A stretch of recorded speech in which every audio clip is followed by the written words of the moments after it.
Я из Великого Новгорода, Галина Ярцева, газета «Русский караван». Мы привезли вам от жителей Великого Новгорода вот коляску инвалидную. Конкретно Тихомиров Михаил Иванович вам передал из Великого Новгорода. Я надеюсь, что эта коляска поможет вам наладить жизнь, вести активный образ жизни. Вы молодец, вы и так стойко переносите тяготы. Я надеюсь, что ваша жизнь будет ярче с этой коляской. Ну, включайте хоть сейчас. Передаем Великому Новгороду гарбуз, чтобы кашу варили. Свой. Да, был когда-то я по Золотому кольцу был. Только это сударь Владимир по-маленькому.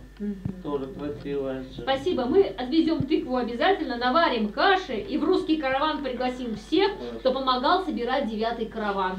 Все отпробуют вашей гарбузовой каши. Спасибо вам.